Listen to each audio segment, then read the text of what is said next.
बिस्मिल्लाहिर्रहमानिर्रहीम अस्सलामुअलैकुम। तो आज की इस वीडियो का टॉपिक है काइनेटिक एनर्जी। इसका फॉर्मूला भी इंशाल्लाह इस वीडियो में हम ड्राइव करेंगे।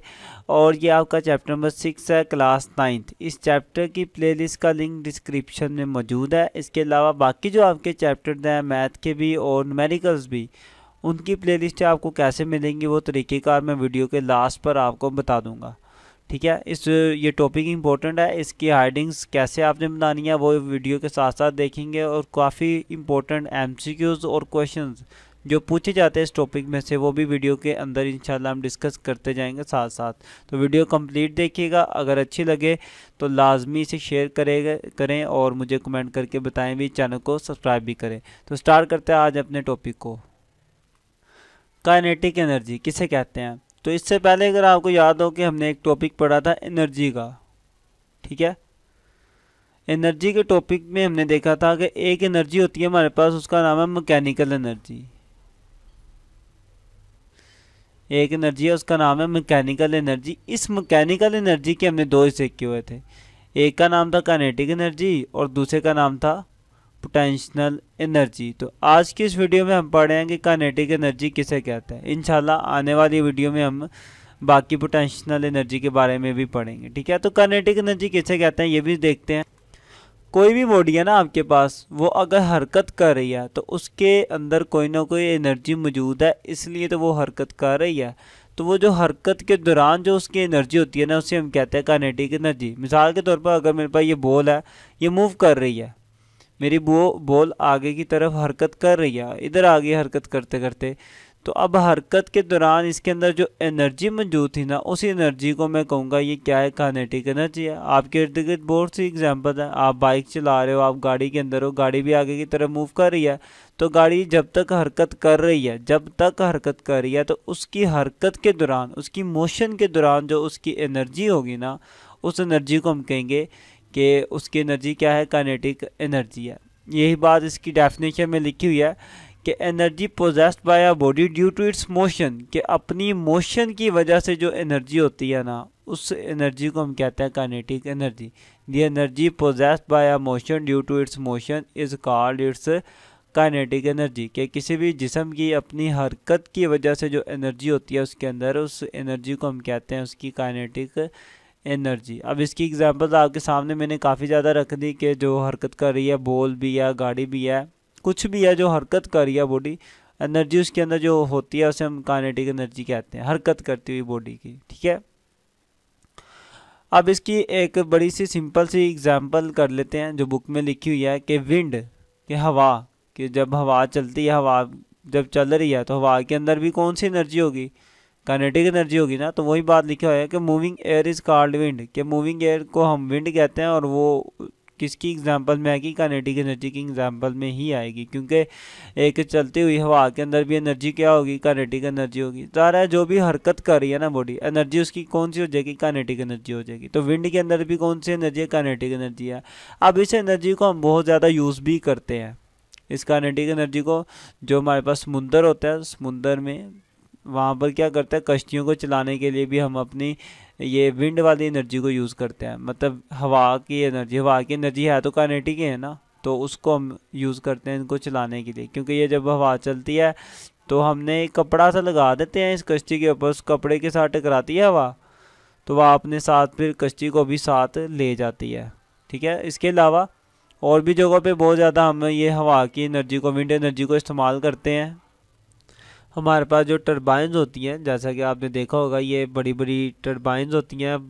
ठीक है, मतलब पंखा सा लगाया होता है हमने, और जब हवा इसके साथ टकराती है तो ये पूरा पंखा घूमता है, ये पंखा घूमना स्टार्ट कर देता है। तो इसके घूमने की वजह से एनर्जी जो यूज़ होती है, तब इस पंखे को घुमाने के लिए भी हम हवा को इस्तेमाल करते हैं। ये आपने देखे होंगे अक्सर, मतलब टीवी में या कहीं ना कहीं आपने इसको देखा ज़रूर होगा। ये बड़े से होते हैं और ये बड़े बड़े पंखे लगा देते हैं हम। तो जब हवा इन पंखों के साथ टकराती है तो ये पंखे घूमते हैं, तो फिर हमें एनर्जी मिलती है। तो इस तरीके से हम अपनी हवा वाली एनर्जी को मुख्तलिफ कामों के लिए इस्तेमाल करते हैं। अगर बात की जाए काइनेटिक एनर्जी की, तो काइनेटिक एनर्जी जो है हमारे पास, वो भी क्या है, एक स्केलर क्वांटिटी है। ठीक है, तो काइनेटिक एनर्जी क्या है, मेरी एक स्केलर क्वांटिटी है। उसके अलावा इसके यूनिट की बात की जाए तो एनर्जी का यूनिट हमने लास्ट टाइम वीडियो में पढ़ा था जूल है, तो ये भी तो है, तो एक एनर्जी है ना, चाहे काइनेटिक है, तो एनर्जी चाहे जौन सी मर्जी हो यूनिट उसका क्या रहेगा, जूल ही रहेगा। तो काइनेटिक एनर्जी का यूनिट भी क्या होगा, जूल होगा। क्लियर? तो ये बात ध्यान में रखिएगा कि जौन सी मर्जी एनर्जी हो, एनर्जी जौन सी मर्जी हो, उसका यूनिट क्या होगा, हमारे पास जूल ही होगा। तो यहाँ तक हमने इसका बारे में पढ़ लिया कि काइनेटिक एनर्जी क्या चीज़ है, कि अगर कोई बॉडी हरकत कर रही है तो उसकी एनर्जी को हम कहते हैं काइनेटिक एनर्जी। उसकी काइनेटिक एनर्जी को हम मुख्तलिफ चीज़ों में इस्तेमाल भी कर सकते हैं, जैसे कि हवा की जो काइनेटिक एनर्जी है उसको हम कश्ती चलाने के लिए और बिजली पैदा करने के लिए इस्तेमाल कर सकते हैं। इसी तरह ये एक स्केलर क्वांटिटी है और इसका यूनिट भी क्या है, जूल है। ठीक है, मैथमेटिकली अगर आपने किसी की निकालनी हो काइनेटिक एनर्जी कितनी है, तो मैथमेटिकली भी हमने इसका फॉर्मूला बनाया हुआ है काइनेटिक एनर्जी का। तो अगर इसके फॉर्मूले की बात की जाए तो वो कुछ इस तरह के का काइनेटिक एनर्जी बराबर होती है 1/2 mv का स्क्वायर। ये फार्मूला हमारे पास काइनेटिक एनर्जी निकालने का। ठीक है, ये काफ़ी इंपॉर्टेंट फार्मूला है। अब ये फार्मूला हमने बनाया कैसे, उसकी कैलकुलेशन पूरी डेरिवेशन अब हम करने लगे हैं, तो मैथमेटिकल वर्क पे आते हैं। फ़र्ज़ करें जी मेरे पास कोई बॉडी है, तो वो किसी ना किसी स्पीड के साथ हरकत कर रही है। तो शुरू में उसकी जो वेलोसिटी होगी उसे मैं, या वेलोसिटी या स्पीड, उसकी जो वेलोसिटी है उसे मैं कह देता हूँ v। अब वो शुरू में हरकत कर रही है, आस्ता आस्ता क्या करती थी, वो रुक जाती है, तो अब उसकी वेलोसिटी क्या हो जाएगी, ज़ीरो हो जाएगी। तो शुरू वाली जो वेलोसिटी होती है उसे हम क्या कहते हैं, इनिशियल वेलोसिटी कहते हैं। और जो फाइनल वेलोसिटी होती है उसे हम वी एफ के साथ लिखते हैं। तो इसकी फाइनल वेलोसिटी ज़ीरो होगी और इनिशियल वेलोसिटी क्या होगी, वी होगी। अब बॉडी ने यहाँ से वहाँ जाते हुए फासला भी तो तय किया, तो जितना बॉडी ने फासला तय किया उसे मैंने कह दिया ऐसे इस बॉडी ने फासला तय किया। और इस बॉडी का जो मैस है, इस बॉडी का जो मैस है उसे मैं क्या कहूँगा, एम कहूँगा। ठीक है, बॉडी का मैस क्या है मेरे पास, एम है। ओके, अब मेरी बॉडी ने यहाँ से वहाँ मूव किया, तो मतलब उसने क्या किया, वर्क किया। मेरी बॉडी ने क्या किया, वर्क किया। और आपको ये भी पता है कि जब कोई बॉडी हरकत कर रही है तो उसके अंदर कौन सी एनर्जी होती है, काइनेटिक एनर्जी होती है। तो मतलब ये हुआ कि मेरी बॉडी के अंदर जितनी काइनेटिक एनर्जी थी उतना ही का उसने क्या कर लिया, वर्क कर लिया। तो मैं कह सकता हूँ कि जो मेरा वर्क है वो किसके बराबर हो जाएगा, काइनेटिक एनर्जी के बराबर हो जाएगा। मैं ऐसे भी लिख सकता हूँ, या मैं ये भी कह सकता हूँ, इसका ज़रा इस तरीके से भी हम लिख सकते हैं कि जो मेरे पास काइनेटिक एनर्जी है वो सारी की सारी किस में यूज़ हो गई है, वर्क करने में यूज़ हो गई है। तो काइनेटिक एनर्जी किसके बराबर हो जाएगी, जितना उस बॉडी ने वर्क किया। क्लियर? तो मेरी काइनेटिक एनर्जी किसके बराबर आ गई, जितना बॉडी ने वर्क किया यहाँ से वहाँ जाने में। जितना उसने वर्क किया उतनी इस बॉडी के अंदर क्या मौजूद होगी, काइनेटिक एनर्जी मौजूद होगी। ज़ाहिर है कि जितनी एनर्जी हो उतना ही काम होता है। तो बॉडी यहाँ से यहाँ तक आई है ना, बस, तो मतलब एनर्जी भी उसके अंदर इतनी थी कि वो यहाँ से वहाँ आ सके। तो यहाँ से वहाँ जाने तक जितना उसने वर्क किया उतनी उसके अंदर एनर्जी थी। ऐसा नहीं हो सकता कि एनर्जी कम हो और वो काम ज़्यादा कर ले, वर्क ज़्यादा कर ले, नहीं, जितनी एनर्जी होती है उतना ही वर्क होता है। तो एनर्जी मेरी यहाँ पे काइनेटिक है और वो किसके बराबर होगी, जितना इसने वर्क किया। और वर्क का आपको पता है किसके बराबर है, वर्क का फॉर्मूला होता है हमारे पास एफ एस। क्लियर? इसे हम क्या देते हैं, ये हमारी इक्वेशन नंबर 1 है, इसे इक्वेशन 1 का नाम दे दिया। अब मज़ीद आप देखें कि जब ये बॉडी यहाँ पर थी तो उसकी वेलोसिटी क्या थी, इनिशियल वेलोसिटी उसकी क्या थी, वी थी। ठीक है, तो बॉडी की जो इनिशियल वेलोसिटी थी वो क्या थी, मेरे पास वी थी। और इस बॉडी की जो फाइनल वेलोसिटी थी वो कितनी थी, ज़ीरो थी। अब इस बॉडी के अंदर जो एक्सेलरेशन पैदा होगा वो मालूम करते हैं कि इसके अंदर एक्सेलरेशन कितना होगा। तो एक्सेलरेशन के लिए मैं यूज़ कर सकता हूँ अपना न्यूटन का लॉ। जैसा कि हमें पता है कि एफ किसके इक्वल होता है, एम ए के इक्वल होता है। यहाँ पर आप एम को इधर रहने दें, बल्कि ए को इधर रहने दें, एम इधर आके क्या हो जाएगा, डिवाइड हो जाएगा। तो एफ के नीचे एम हो जाएगा डिवाइड, और ये मेरा क्या आ गया, एक्सेलरेशन। लेकिन एक चीज़ आप गौर करें कि बॉडी की वेलोसिटी क्या हो रही है, आस्ता आस्ता कम हो रही है, ज़ीरो होगी ना वेलोसिटी, तो मतलब उसकी वेलोसिटी आस्ता आस्ता क्या हो रही है, कम हो रही है। तो जब वेलोसिटी कम हो रही होती है तो उस वक्त जो एक्सेलरेशन होता है वो क्या होता है, नेगेटिव होता है। तो इसलिए इसके साथ क्या आएगा, माइनस आएगा। तो साथ में आप रीज़न लिखेंगे भी कि ये माइनस क्यों आया, एज वेलोसिटी इज़ डिक्रीजिंग, ये इधर ही लिख लेते हैं, इज डिक्रीजिंग, कि जैसा कि वेलोसिटी डिक्रीज हो रही है इसलिए मेरा एक्सेलरेशन क्या होगा, नेगेटिव होगा। ओके, तो हमने ये वैल्यूज लिख ली। अब मैं अपनी थर्ड इक्वेशन को यहाँ पे यूज करने लगा हूँ। थर्ड इक्वेशन ऑफ मोशन को हमने पढ़ी हुई है। थर्ड इक्वेशन ऑफ मोशन हमारी किस तरह की गई है, वो होती है 2as is equal to V F का स्केयर माइनस के वी आई का स्केयर। यहाँ पे वैल्यूज पुट कर देते हैं। 2 वैसे रहेगा, एक्सेलरेशन की वैल्यू हमने ये निकाली हुई है तो इसको यहाँ पे लिख देते हैं। ये है माइनस के एफ डिवाइडेड बाय एम, आ गया मेरे पास s is equal to final velocity v F का स्केयर। फाइनल वेलोसिटी क्या थी, 0 थी, तो वी एफ की जगह आ जाएगा 0 minus initial velocity. Initial velocity थी मेरे पास v, तो इनिशियल वेलोसिटी की जगह आएगा v, ऊपर आ गया ये वाला स्केयर। फिर ये 2f और s हो जाएगा, ये ऊपर वाली तीनों मल्टीप्लाई होंगी, ये आ जाएगी, और ये जो माइनस था ये मैं स्टार्टिंग में लिख लेता हूँ। डिवाइड क्या हो रहा है, m के साथ हो रहा है, इज इक्वल टू, अब 0 का स्केयर 0 ही होता है, तो 0 किसी भी वैल्यू के अंदर जमा हो या माइनस हो कोई फ़र्क नहीं पड़ता। तो मैं ये सारी वैल्यू यहाँ पे इग्नोर करता हूँ, नहीं लिखता, सिर्फ मेरे पास क्या बच गया, माइनस v का स्केयर बच गया। अब आप देख सकते हैं कि इस साइड पर भी माइनस है, इस साइड पे भी माइनस है, तो माइनस के साथ माइनस कैंसिल हो जाएगा, और यहाँ पर m डिवाइड हो रहा है, उधर जाके क्या हो जाएगा, मल्टीप्लाई हो जाएगा। तो m मेरा इधर आके v स्केयर के साथ हो गया मल्टीप्लाई, और 2 इधर क्या हो रहा था, मल्टीप्लाई, उस साइड पे जाके क्या हो जाएगा, डिवाइड हो जाएगा। तो 2 इधर आएगा तो डिवाइड होगा, तो मैं इस तरीके से भी लिख सकता हूँ कि 2 इधर आके डिवाइड हो गया। यहाँ पे मेरे पास सिर्फ क्या रह जाएगा, f और s बच जाएगा।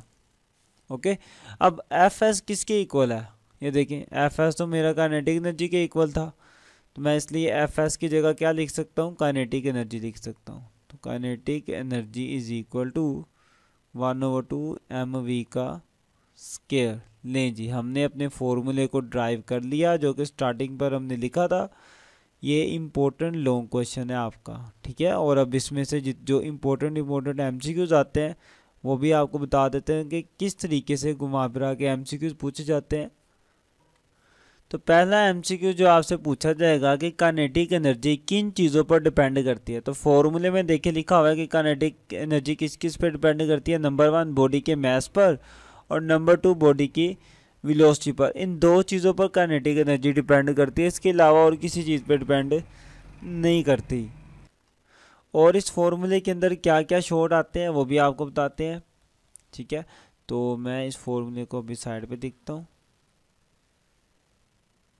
अब जो एमसीक्यूज आने वाले हैं मैं आपको वो बताने लगा हूँ कि पेपर में कैसे कैसे एमसीक्यूज आते हैं। नंबर 1 पेपर वाला वो ये कहता है कि अगर हम किसी बॉडी की वेलोसिटी को डबल कर दें तो उसकी काइनेटिक एनर्जी कितनी ज़्यादा होगी। अब वेलोसिटी क्या हो गया, डबल हो गया, तो सिंपल आप फॉर्मूले में v की जगह क्या लिखोगे, अब 2v लिखोगे क्योंकि वेलोसिटी डबल हो गया। तो देखते हैं जी कितनी काइनेटिक एनर्जी आएगी हमारे पास। Kinetic energy is equal to 1/2 m v का स्केयर है ना, लेकिन वेलोसिटी तो उसने क्या कर दिया, डबल कर दिया, तो यहाँ पे फिर v की जगह क्या आएगा, 2v का स्केयर आएगा। तो kinetic energy is equal to 1/2 M B as it is. अब 2 का स्केयर क्या होता है, 4 होता है, और v का स्केयर हमारे पास v स्केयर ही रहेगा। यहाँ पर अब ये जो 4 है मैं अगर इसको बाहर करके लिख लूँ तो कोई मसला तो नहीं, मतलब 4 को मैं यहाँ पे लिख लूँ, इस वाले 4 को, बाकी सारी वैल्यू अंदर 1/2 एम वी का स्केयर एज इट इज़, ठीक है। इस 4 को हमने बाहर लिख लिया, बाकी सारी वैल्यू हमारी अंदर के अंदर ही। तो अब देखें कि मेरी काइनेटिक एनर्जी क्या हो गई है, पहले से 4 गुना ज़्यादा हो गई है। ये जो आया ना मेरे पास 4, इसका मतलब है कि मेरी जो काइनेटिक एनर्जी थी पहले से 1/2 एम वी स्केयर, वो क्या हो गया, पहले से 4 गुना ज़्यादा हो गया। कब ज़्यादा हुई है, जब मैंने वेलोसिटी को डबल किया, ठीक है। अगर वो यूं कह दे कि मैंने वेलोसिटी को 3 गुना ज़्यादा कर दिया, तो मतलब वेलोसिटी अब मेरी कितनी होगी, 3 गुना ज़्यादा होगी। यहाँ पर भी क्या आएगा, फिर 2v की जगह 3v आएगा, और आपको पता है 3 का स्केयर क्या होता है, 9 होता है, तो यहाँ पे मेरा क्या आ जाएगा, 9 आ जाएगा। अब इसी 9 को अगर मैं बाहर लिख लूँगा तो वो कुछ इस तरह का हो जाएगा। तो 9 बाहर आ गया, अंदर क्या बचेगा, 1/2 एम वी का स्केयर। तो मतलब अब मेरी वेलोसिटी क्या हो गया, पहले से 9 गुना ज़्यादा हो गया। तो वेलोसिटी जितनी ज़्यादा होती जाएगी काइनेटिक एनर्जी भी उतनी ही ज़्यादा होती रहेगी, बल्कि उसके स्केयर जितना ज़्यादा होगी। जैसे कि वेलोसिटी अगर 3 गुना ज़्यादा की तो काइनेटिक एनर्जी कितनी ज़्यादा हुई, 9 गुना, क्योंकि 3 का स्केयर 9 होता है। अगर हम वेलोसिटी को डबल करें, 2 गुना करें, तो काइनेटिक एनर्जी भी डबल हो जाएगी, मतलब 4 गुना ज़्यादा हो जाएगी। ठीक है, पहले इससे पहले हमने वही लिखा हुआ था।